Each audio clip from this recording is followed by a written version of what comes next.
Okay, so today we are going to be talking about post-traumatic stress disorder, which I will likely not say that full name of the disorder again. I'll just refer to it as PTSD. And we'll also talk about physical disorders and health psychology. And so we're covering a portion of Chapter 5 and then a portion of Chapter 9. And you might be thinking, okay, wait a minute, this is like the last lecture of the term. Why are we going all the way back to Chapter 5 and then jumping to Chapter 9?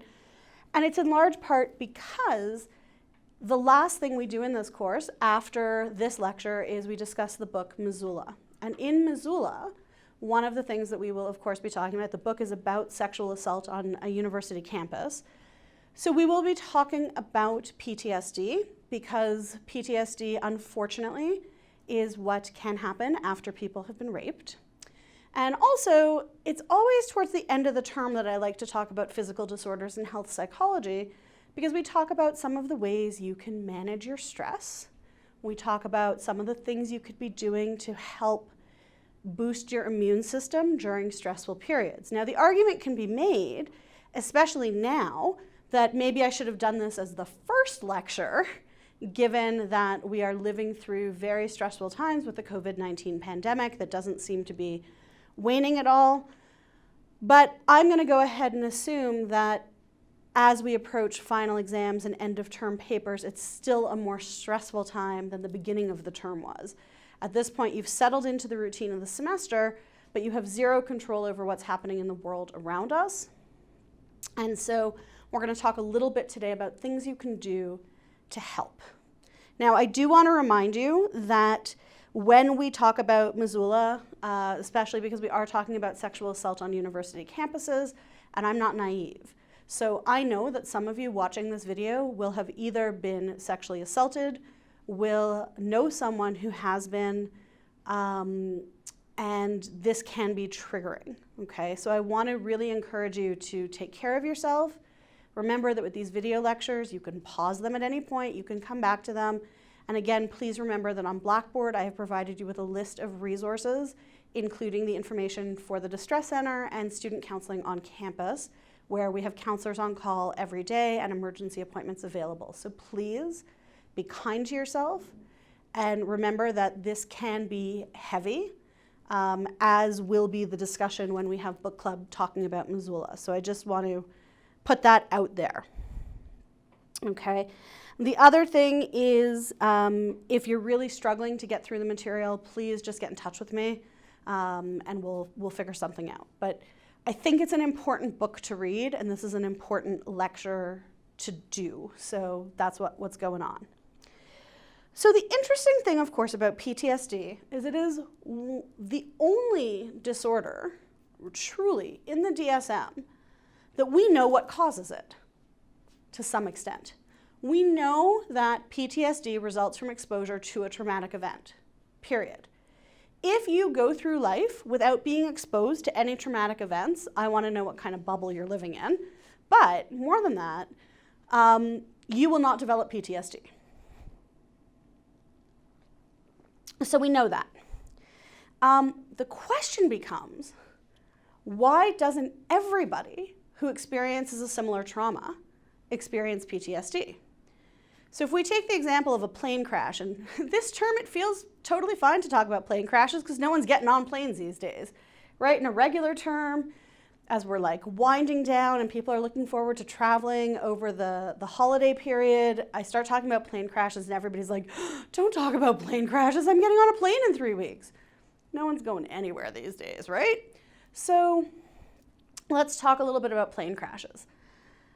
Average plane is going to be carrying somewhere in the environment of 200 passengers. Of course, there are smaller ones, there are larger ones, but let's just say 200 passengers. Plane goes down. Nobody dies. It's one of those miraculous crashes where nobody dies. There's enough going on. We don't need people dying in my example today, right? So, plane goes down, nobody dies, but every single person on that plane thought they could die, right? Because when a plane crashes, that's a realistic outcome. Some people are injured. Some people are badly injured. There are broken limbs, there are concussions, there are panic attacks that have led to loss of consciousness because of how the person is breathing. There's all sorts of injuries. There's blood, there's screaming, there's bones breaking. I got to make it a little graphic, sorry. How many of those 200 people on board the plane are going to experience PTSD? Because it's not going to be all 200. And in fact, it's going to be a smaller number than we might expect. And so that's what we're going to explore in a few minutes, is the why do some people who experience a traumatic event develop PTSD and other people who experience a traumatic event don't, okay? But again, we have this known etiology for the disorder. The person has been exposed to a traumatic event. And the DSM does specify that it needs to be either that their own life was directly threatened, or they had reason to believe that their life was being threatened, or the life of a loved one was in danger. So a child hiding in the closet witnessing their parent being shot, even if the bullet just goes through their arm, doesn't hit any major veins or arteries, there is no chance of the parent dying from the gunshot wound, but the child witnesses a gun being brandished in their parent's face and sees their parent being shot, even though the parent survives, that certainly could be triggering of PTSD for the child. If the parent dies, definitely. If the child is threatened with the gun, that could trigger it as well. So there's several different elements there that could be at play. PTSD sufferers can experience flashbacks, emotional numbing, avoidance of stimuli, and increased arousal. These are the general areas that we're looking at for the symptoms of PTSD. So those flashbacks can happen just where something triggers them and they get sort of taken back to that moment. It could be a sound, a smell. It can also happen in the form of nightmares, where the person falls asleep and then they have nightmares that put them right back into the traumatic situation. So the person who was on the airplane that crashed, that miraculously nobody died, but the person next to them was screaming and shaking and broke a leg and the bone was jutting out of the skin. So that was pretty traumatic. That comes back as a nightmare when they're sleeping. The emotional numbing, of course, is just sort of becoming numb to everything going on around them. Avoidance of stimuli. Somebody who has been in a plane crash is likely not going to be like, hey, let's drive out to the airport and watch the planes land. They may avoid flying again. They may avoid, passing by the airport. They may avoid movies that involve flying, right? It's just they have to avoid airplanes so as to not be triggered. And then that increased arousal, which we often refer to as hypervigilance. And so people who've experienced PTSD oftentimes seem very much like they're on edge all the time. And it's like they're constantly scanning for an indication that there's a problem. So the PTSD reaction is very much our fight or flight reaction. And that increased arousal, that hypervigilance, is like they're in fight or flight the whole time. They're constantly looking for clues that they might have to either run away or fight something. PTSD, so the important part here is the post. It's diagnosed 30 days plus after the traumatic event. And you might be thinking, well, Carrie, wouldn't people be like having an impact from a traumatic event like right away? Yes, but. So this is a yes, but. When we encounter a life-threatening trauma, again, whether it's our life or the life of a loved one, we often go into a state of shock. And in that state of shock, and it might not appear to be shock, right? Like we're still managing to get through our days. But when we're in that state of shock, it's like our brain says, okay, you can't process everything right now. So we're gonna go ahead and tuck like the really bad stuff that just happened away. You're going to, focus on what needs to happen now. If you've been physically injured, if you are ill, you might need time to recover. You might be in hospital. You might be at home convalescing. You might have a damaged limb or a severed limb. You might need surgery. You might be casted. You might be in a wheelchair. So your body has to focus first on healing physically. And your brain needs to be like, okay, there's all these other things. Remember Maslow's hierarchy of needs, right? Basic needs need to be met. Shelter, safety, food. Only once our basic needs are met, only once the threat to our life is over, and our physical injuries, if we have any, have started to heal, can we start processing the emotional trauma? And so oftentimes people don't start showing these signs until a month or more after the traumatic event. Sometimes it's even longer because sometimes they're just so good at putting it away that it takes another event triggering it months down the line. And so an example I can give would be, imagine, so I know I've used this example before of the 37 car pileup on Deerfoot that happens every winter. I've seen memes on social media about, the annual meeting of the Summer Tire Club, that as soon as it snows and the road gets slick, everybody who doesn't have winter tires or all seasons, they're off the road in the ditch in an accident situation. So let's say you're in one of those accidents and you did not get badly injured. However, people around you were in your car watching as EMS were trying to revive people, maybe even putting other people into black body bags, maybe picking up body parts that had been, someone who got dismembered. So you saw a lot of stuff, and of course you were involved in this accident, so there was that moment of, oh crap, right? Am I gonna get hurt? Am I gonna get injured? What's gonna happen here? But you may be okay right afterwards because you're like, okay, I'm okay. Nothing really bad happened. And then 2 or 3 months later, you're driving, not on Deerfoot because you're still avoiding Deerfoot, right? But that's sort of normal. I've never had a problem on Deerfoot. I avoid Deerfoot because if you don't have to take Deerfoot, why would you? So you're on Glenmore Trail and everything seems fine. And then all of a sudden, everybody comes to a complete stop, as happens on Glenmore Trail quite frequently. And in the shoulder, you see a 4-car accident. Now, you're not involved in the accident. You don't see any of the gory stuff that you had seen when you were in your accident on Deerfoot. But seeing the cars on the side of the road, seeing the ambulances, seeing the police cars, that triggers your PTSD. Then you get flooded with the enormity of what actually happened to you. So that's why we often see it more than a month after the event. You'll find the diagnostic criteria, table 5.7, page 154. I don't want to go through all of it step by step. You're certainly going to look at it, I'm going to hope.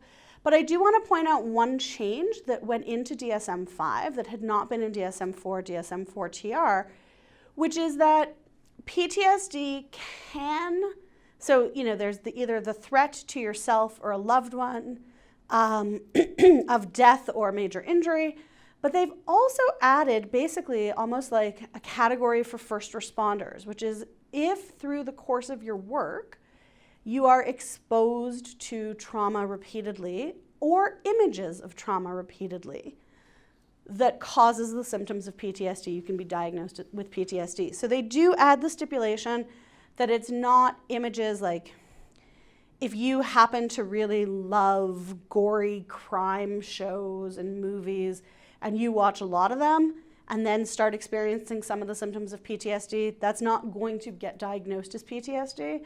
You would still get treated, but it wouldn't get diagnosed as such. But if you work for law enforcement and you work in the child exploitation and abuse division, and you are looking at images over and over of children who have been abused physically, sexually, neglected, right? So starved, emaciated children, that could do it. If you are an EMS worker and you have had a number of calls where you're finding people who have suicided in gory ways, or really bad accidents where people have been, as I mentioned before, dismembered, stuff like that. If you've been shot at as a police officer, a fireman, a fireperson, first responder, any of those, that would still garner a diagnosis of PTSD, okay? Now, for the people who do experience symptoms sooner than 1 month after the event, we diagnose them with acute stress disorder. So there is a diagnosis for people who experience the symptomology sooner.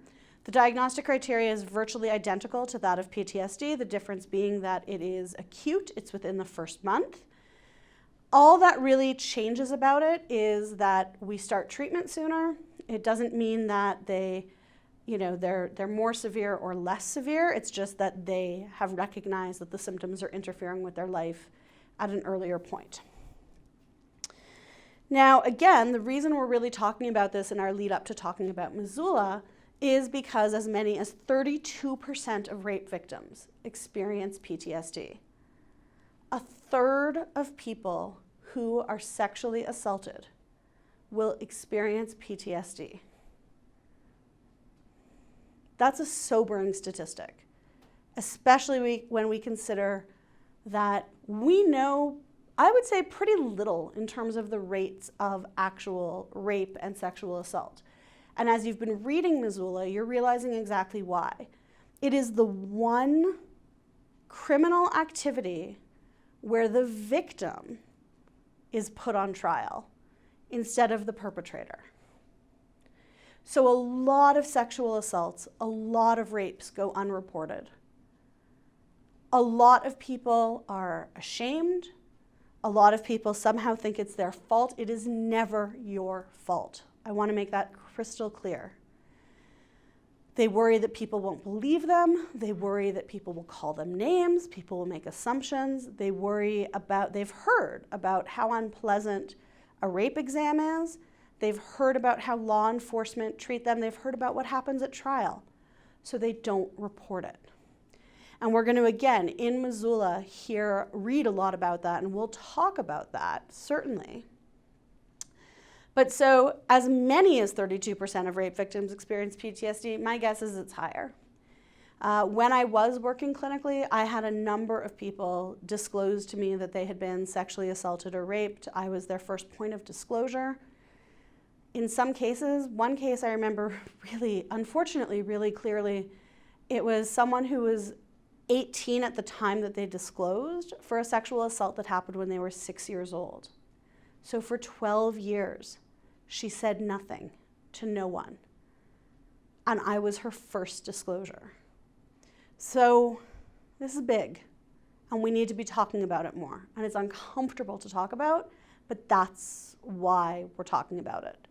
So there's your preview for next week. For Missoula, we're still gonna find a way to make it not suck really bad, but it's a hard topic, and it's a hard topic especially because you're university students.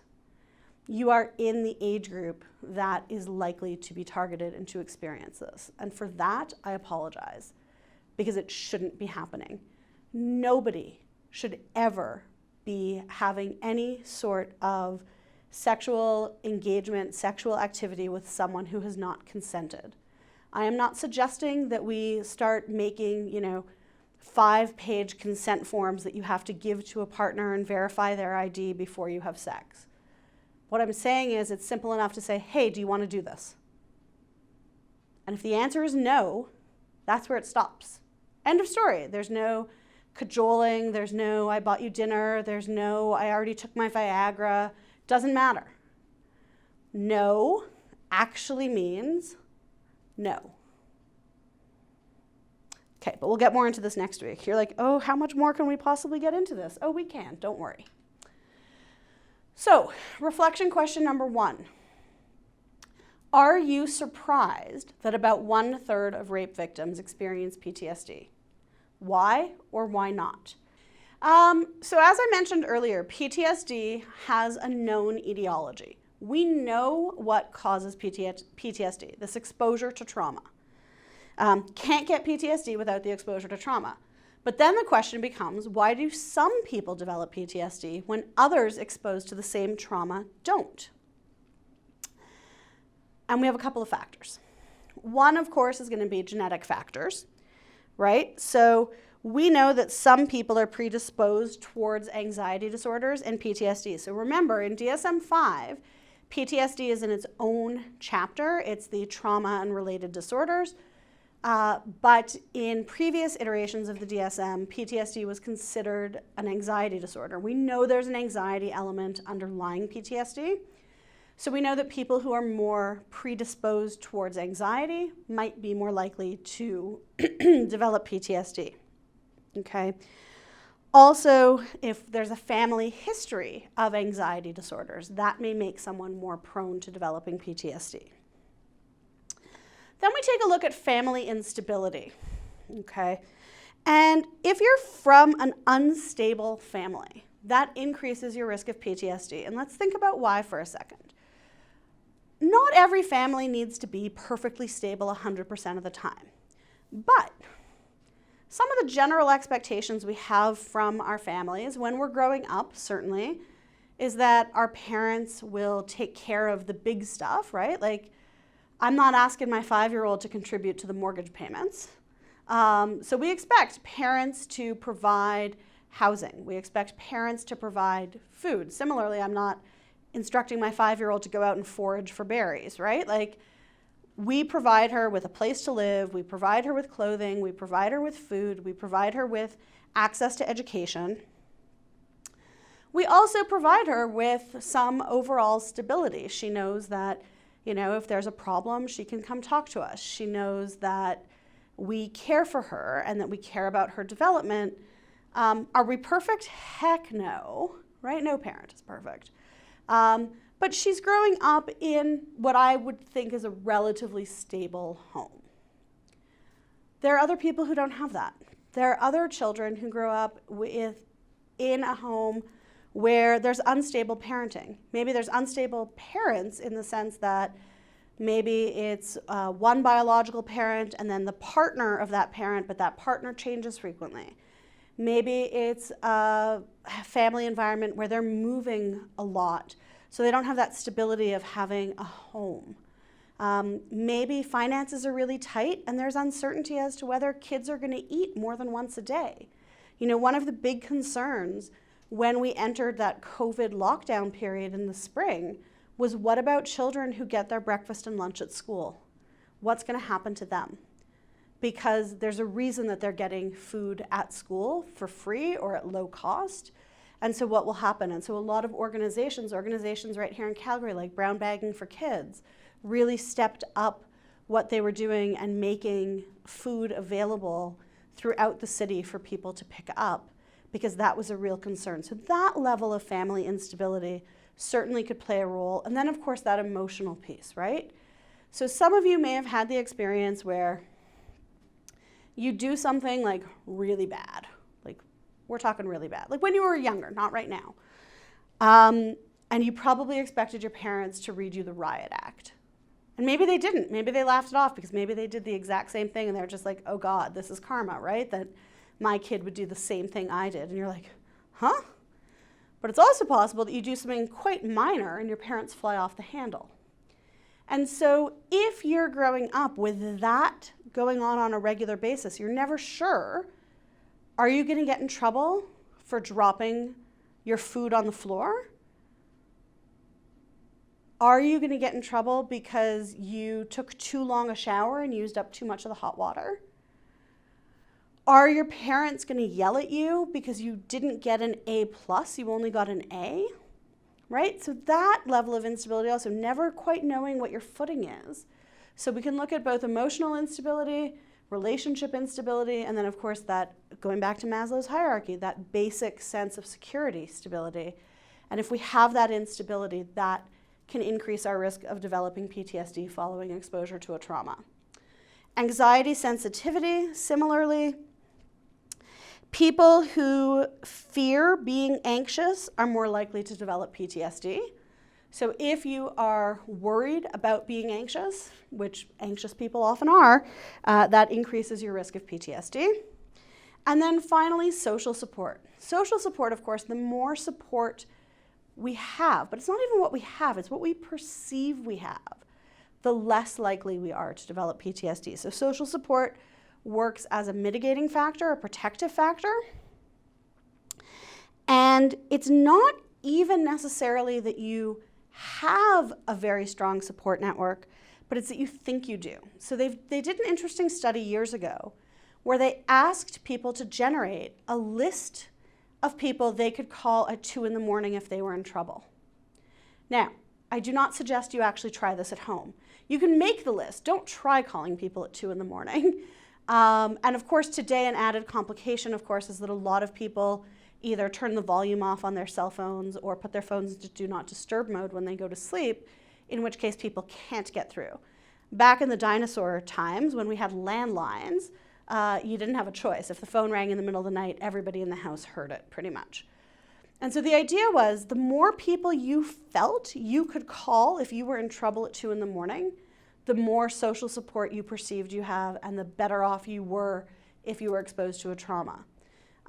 So that's just something to think about. And the people who had fewer people who they could call or no one who they could call would be more likely to experience PTSD. Okay, so let's jump ahead to treatment. The big thing I want to talk about here is exposure. So, okay, I had to just jump ahead there for a sec. So we know that exposure is going to be helpful, but we also know that we can't always put people back into the actual situation they were in. A soldier returning from a tour of duty where they were in a war zone, I'm not going to be like, all right, so to do effective therapy, let's hop a chopper back to Iraq and see what happens, right? Like, that's not going to be realistic, nor in my office can I really simulate a war environment. But this is a place where video games come in handy and virtual reality comes in handy because we can recreate some of the imagery and the sounds. We can also use the client's narrative about their experience to build the situation. But again, we're not going to be, launching them back into Iraq and having some rebel shooting at them to try to help them get over their PTSD that resulted from having been shot at. Okay, same thing. Someone who has been raped, we're not going to be like, okay, well, let's go back to that same dark alley that you were in and have someone approach you as if he's going to sexually assault you. Like, that's not what we're going to do. So we're going to work more with imaginal exposure, but we're going to ask people. And people with PTSD, remember, they're having these flashbacks, they're having these intrusions. They have not forgotten what the situation was like. They have not forgotten what it felt like for them in the moment, what the sounds, the smells, the sights were. So they can imagine that. And we're going to use exposure, imaginal exposure, in a safe environment, like a therapist's office. We're going to pair it with relaxation, and we're also going to sometimes do an alternate ending. So an alternate ending is when a therapist will work with someone to come up with a way the story ends differently. So for the person who fears walking alone at night because they were accosted, they were mugged, but it's not realistic for them to always have someone walking with them, it's like, okay, so you get yourself back into the situation, it's dark, you're alone, you're walking to your car, and someone pops out of the shadows and steals your purse or punches you and takes your wallet. That's what actually happened. So in the alternate ending, it's dark, you're alone, you're walking towards your car, someone emerges from the shadows and crosses the street to the other sidewalk because, of course, now we don't get within 6 feet of another person. Right? So we come up with a different, so the person's going, they're in their mind, they're walking down the street, it's dark, someone's about to come out at them, they start getting nervous, and then they watch the person in their dream or in their imagination cross the street and go elsewhere so they can relax a little bit. Okay, so that's part of how exposure will work. Now, the other thing we can do is we can use a technique known as EMDR, eye movement desensitization reprocessing. So I'm going to have you watch a brief video here. It's a 9-minute video. I have complicated feelings about EMDR. I'll admit that. I'm just not sure about it. And part of it, in all fairness, is because of how it came about. Francine Shapiro is the person who developed EMDR. And when she first developed it, the only people who could use EMDR, so the only therapist who could get trained to use EMDR had to go through her specific training institute. And so it kind of already gets a bit of a culty vibe, right? But again, that's normal. Like innovators, people who develop new therapies, like Gottman takes people through his training all the time. But the difference is when other researchers would say, okay, like your data is really compelling, can we look at it? Like we want to re-examine it. And that's part of, remember back to when we talked about research methods, we talked about replication, and that's so important. So other people would say, like, can I look at your data? I want to really like delve in. I want to try and understand how you're getting the effects you're getting. She would say, no, only people who are trained in EMDR can look at the data. And the only way to get trained was to go through her specific training. So it was this closed loop. And scientists and science don't like that. Science and scientists like independent verification and replication. So that's where some of my complicated feelings about EMDR come from. The other thing is the whole notion of EMDR is that while you're talking about the traumatic thing you experienced, you're focusing on something else. And I'm just using the finger because that was how it first started. So you're following the therapist's finger while you're talking about it. And it's thought that as you're doing that, there's different things going on in your brain. Well, is it? Or is it the fact that you're talking about the trauma over and over again, which is ding, ding, ding, ding, ding, exposure? So is EMDR just a gimmicky way of doing exposure therapy? Also part of my complicated relationship. But the other piece of it is I know several people who I respect in the field of psychology who have gone through EMDR training, who use it in their practice and report that it's very successful for people with PTSD especially. So I want you to judge for yourself. And so I'm going to let somebody who isn't carrying the same biases I carry explain EMDR to you in this video. Okay. Okay, and then we can also use medication.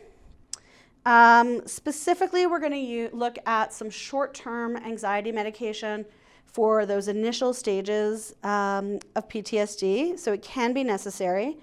So if someone is experiencing nightmares, disrupted sleep, we might use sleeping medication, so sleep aids, to help them get a good night's sleep, stop having that happening.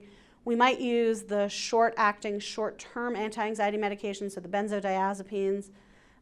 We might use things like Xanax or Ativan or Valium to help someone if they're just really that on edge. Depending on how long and what's going on and what it looks like, how long it's going to take to work through some of the PTSD, we might look at using the SSRIs. So again, those are taken daily. They take a little bit of time to work, whereas the short-term, fast-acting anti-anxiety medications can be used when someone is experiencing that hypervigilance or a panic attack that comes from a PTSD trigger.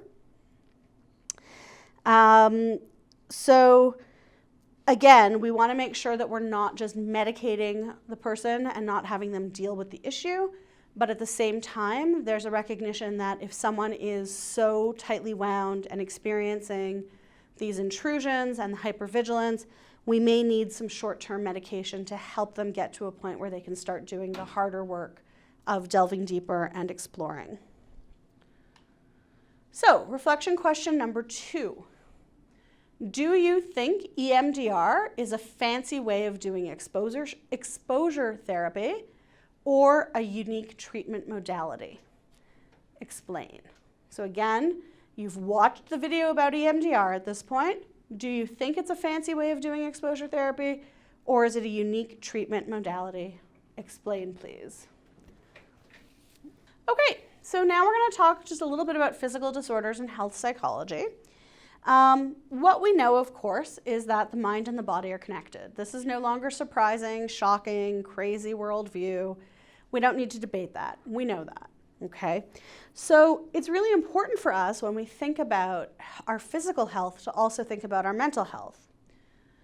And so health psychology is the field of psychology, the subfield of psychology, that studies the psychological factors that are important to the promotion and maintenance of health. So that's just really important to keep in mind. It is a subfield of psychology, so I'm trained as a clinical psychologist. I have taken one health psychology class. I can speak to it a little bit, but I'm certainly not a health psychology expert, but there are people out there who are. And what we know is that psychologists can be really helpful both in terms of overall promotion of healthy living, and so things like promoting sleep and exercise and meditation and mindfulness and all that good stuff. We can also help when people are dealing with chronic conditions and perhaps are having trouble with medication compliance. So we see that in particular with adolescents with diabetes. We often see very poor medication management because they just want to be kids like everyone else. They don't want to have to always be worried about their blood sugar and their insulin levels. But of course, if they're not, they can suffer serious health consequences. So we might be able to help with things like that as well. And then, of course, also just thinking overall about that mind-body connection.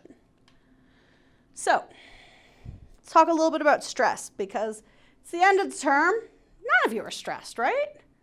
Like if I start talking about the final exam right now, that's not going to stress you out at all, will it? It's funny because usually when I'm doing this in class and I mention the word final exam, everybody who's been zoning out is like, wait, what? Are you about to give us some important information? No, I'm not today, because it's stressing me out to think about your final exam. I haven't made it yet. I haven't planned it yet. I don't know what's going to happen. So we'll see.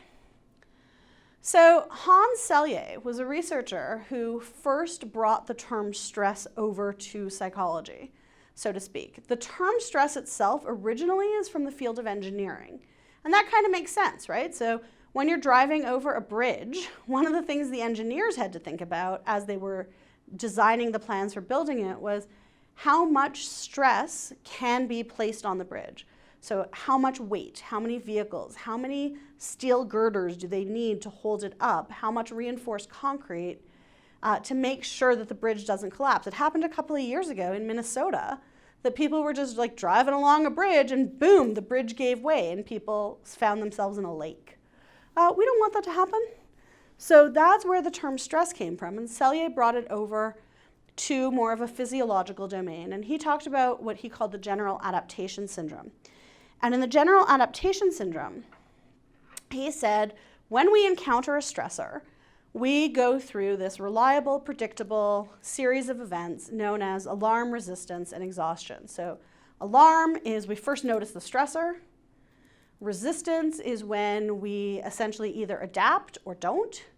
And exhaustion, of course, will then happen if we don't adapt or even if we do adapt over time. And that can result in injury or death. Now, this was a really interesting first model. It's not at all how we understand stress today. We understand stress very differently now, okay? So when we are looking at stress and a person's stress reaction, we understand that it's the physiological response of the individual to a stressor. So if you think about it, think back to when you last wrote a final exam, particularly if you were writing in a gym or in a larger room. And before walking in, you may have noticed that you kind of had this knot in your stomach. Maybe your palms were a little sweaty. Maybe you were a little sweaty. Maybe you felt some muscle tension, right? Those are all physiological signs of stress, signs that your body is saying, ooh, there's something scary about to happen. Yes, a final exam. A reminder to you, exam grades are not representative of who you are as a person necessarily.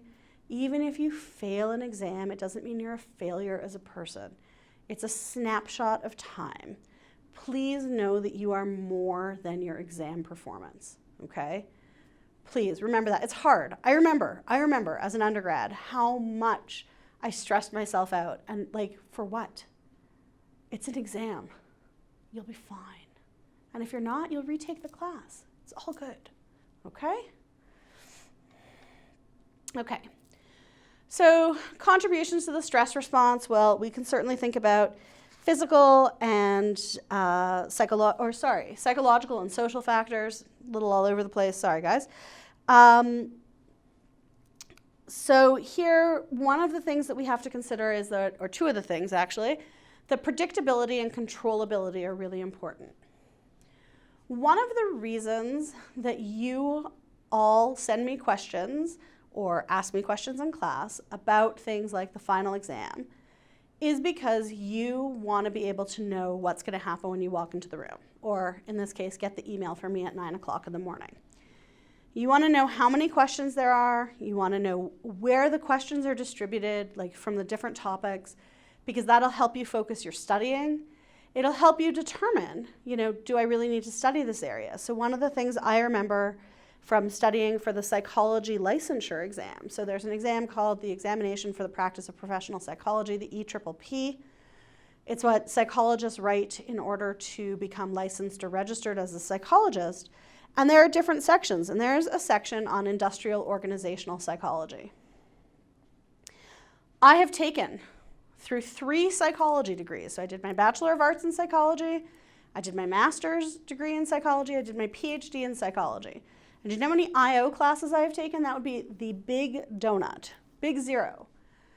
So here I am studying for this exam, and I'm like, do I have to teach myself a whole IO class? And then I looked, and it's like IO, and I'm making this percentage up because I don't actually remember, is like, I don't know, 4% of the exam will be questions based on industrial organizational psychology.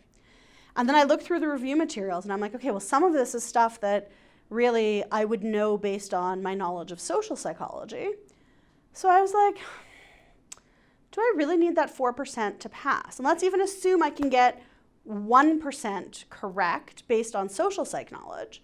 So that 3%, do I really need to stress myself out over learning IO psychology? And my answer was no, right? That's where this predictability comes in. So I knew how many questions would be IO, and then I was able to add in this controllability by saying, you know what? I'll be okay. If I get a couple of IO questions wrong, that's not going to be what makes or breaks whether I pass this exam. So I'm better off focusing on the things that I'm more familiar with and need to remind myself of the details. And maybe I'll spend a little extra time on social to make sure that some of the concepts that underlie IO that come from social, I'm familiar with. So I can at least make educated guesses. Okay? So the more predictability and the more control we have, the better we feel, the less stressed we feel going into a situation. That being said, I'm going to get on a little soapbox that I always get on in this class when we're talking about this. Knowing precisely how many points you have in a course heading into a final exam does nothing for you. Every single term, I have students who are like trying to calculate out what mark they have walking into the final and what they need to get on the final to get their grade of choice, whether that's an A or a B or a C or some variant in there. You are wasting your time. The only time it is really relevant to do that work is if there is no mathematical chance of you passing the class even if you get 100 on the final. So if you are failing the other course materials so badly that even 100% on the final wouldn't get you to a passing mark, then skip the final, don't study for it, don't stress about it, just don't do it. But otherwise, you're just trying to give yourself controllability over something you have no control over because you don't know what the actual questions are. So even if you know that I'm going to ask 7 questions about post-traumatic stress disorder, you don't know what they are. So why would knowing what mark you need on the exam help you feel more in control? You don't know what the questions are, and you don't know how harshly or not so harshly I'm going to mark them. So please don't spend your time doing that, unless you just need math practice, and then go for it. Okay, really briefly, just to talk about the immune system and physical disorders. So the immune system, of course, is our body's means of identifying and eliminating any foreign materials, bacteria, viruses that enter. And stress can suppress our immune system, making a person more susceptible to illness. So one of the things that you may have noticed over the years is finals come in December. You get through all your final papers, all your final exams, and then pretty much as soon as you're ready to start your winter break between terms, get ready to celebrate the holidays with family, you get sick. Very, very common thing to happen. Because while we're under this period of high stress at end of term, what our immune system is basically doing is it's almost like it's quarantining any bacteria or viruses that come in. It's like, thou shalt not pass, right? It's just doing everything to block everything temporarily to get you through your period of high stress. And then as soon as your period of high stress is done, your immune system is like, right, so I'm taking a break now, and everything that's been held off at the edges in quarantine, welcome. And you get sick. And you're sick over Christmas or over break or over your fabulous vacation. So what we want to do is think about ways to help enhance our immune system and also reduce our stress response to hopefully avoid having that happen. One thing that you can do, and I will talk about this in discussion too, because this is like a favorite little encouragement of mine, is get your flu shot. Okay, it's really not a big deal. It's totally free in the province of Alberta as long as you have an Alberta health card. But that is something you can do that will also help, because then if you encounter flu virus, you are not going to get sick with it or not get as sick because your body has already been primed to say, ooh, flu, we don't want that. Go away, flu. And you don't get sick. We're going to skip that point. So that was deliberate. Okay. So I want to talk a little bit about the treatment of physical disorder, the psychosocial treatment of physical disorders. So we also know that there are some health conditions that are very much impacted by stress. So migraines are very much impacted by stress. People who have asthma will sometimes find under periods of high stress, they're more prone to having asthma attacks. Stress can play around with someone with diabetes blood sugar. So we know that there are things that stress can do to our body when we have chronic medical conditions. We also, of course, know that there are things stress can do to our body when we don't, just we have regular stress. So what are things that we can use from a psychological standpoint to help treat some of these disorders? Well, one of them is biofeedback, and biofeedback is really kind of cool. So it's very heavily physiological, and essentially, so I'm going to pick up this little mouse here, and this could be, it is a mouse, but I've also seen biofeedback units that look just like this. And the idea is, you put your hand on it, and here where my two fingers are, there would be little sensors. And those little sensors would be measuring galvanic skin response, which is the fancy way of talking about sweating, right?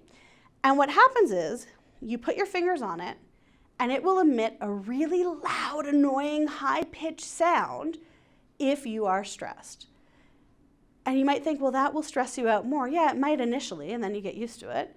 And the idea is that then, while you're holding this device, and usually you're not holding it up in the air, so it's down on the table, you're sitting comfortably, your fingers are on it, and you're hearing this loud pitch, and then you're like, oh, I want that to go away. So you start breathing more deeply, and you slow down your breathing, and you let your shoulders fall away from your ears, and suddenly the sound starts getting quieter and quieter. So the idea is, behind biofeedback, is if you can learn the signs in your body that physiologically you're stressed, you can also learn how to let go of them. And so the biofeedback is to give you feedback about those biological processes, both to indicate you are stressed, and also what are the strategies that can work in the moment to help reduce your stress. So again, when you're writing a final exam, when you're about to give an in-class presentation, take a moment, shut your eyes or don't. I usually find shutting eyes helps with deep breathing. Just take 3 long, slow, deep breaths, and you'll feel your shoulders sink, and you'll feel a little bit better. You really will, I promise. It's like the easiest, cheapest, quick and dirty intervention known to psychologists. Deep breathing. We can also engage in things like relaxation and meditation. Now, the thing about relaxation and meditation is they are not one size fits all, and they also have to be practiced regularly. You cannot wait until you are a tense ball of stress to be like, I'm going to do a relaxation exercise, and then it doesn't work, and you're like, well, this doesn't work. No. Much like something like yoga, which is meant to be practiced regularly, so that then when you need it, you know what to do and it works. And what I'm going to challenge, it's not just challenging you, you are assigned to, and normally I would do this in class time, listen to 3 different relaxation exercises. The first is what's known as progressive muscle relaxation, what's known as PMR. And this is a procedure whereby you deliberately tense muscles in your body and then deliberately relax them to learn to feel the difference between tension and relaxation. The second one is autogenics. Autogenic relaxation focuses on feelings of heaviness and warmth. This is a really good one to do before bed because it just sort of lulls you off.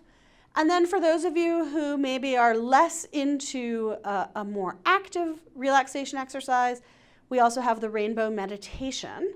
And so this again is going to focus a little bit on imagery and on breathing. But I'm going to ask you to do all 3 because you may be surprised at which one speaks to you. I'm someone who, when I first learned about these, I was like, oh, PMR is going to be like amazing. That's going to really work for me. Does not. Autogenics is my bag, okay? So I want you to experience all 3. They are audio files posted on Google Drive. They're open and available to you right now. They are copyrighted material though, so please do not attempt to download them or share them with people outside of this class. They are recordings that came with a book that I purchased, so they are for your use only, okay?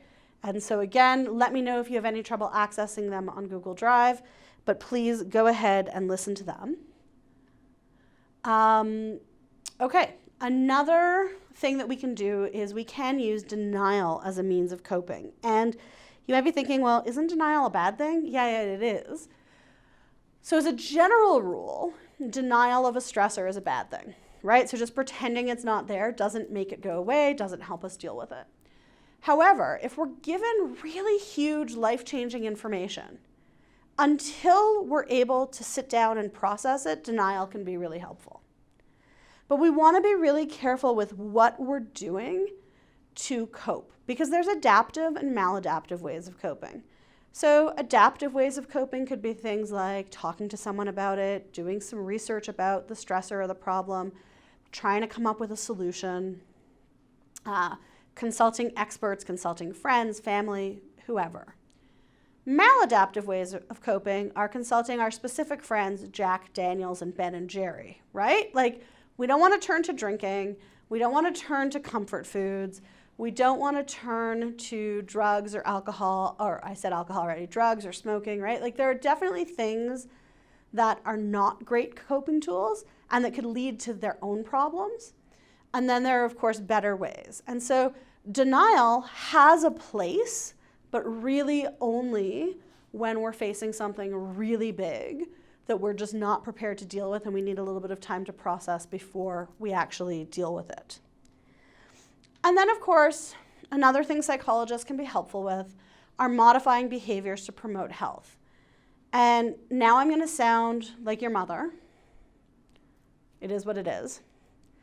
Drink enough water, get enough sleep, eat healthier foods as opposed to highly processed foods, exercise, take a break, right? But these are all things that your mother and her mother before her all said, and we all sort of roll our eyes and are like, really? But the thing is, it makes a big difference. Like, it really does.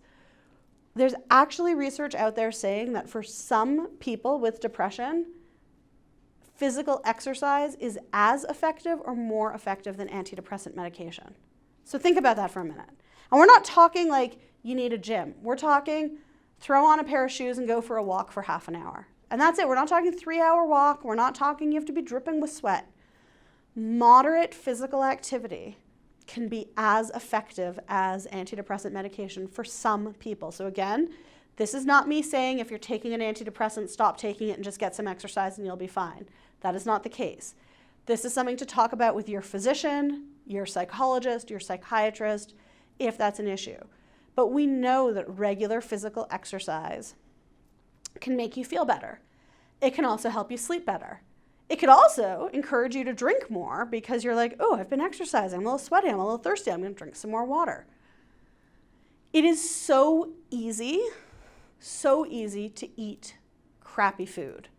I mean, the fact that you can now order snacks from 7-Eleven on DoorDash and skip the dishes is like ridiculous, right?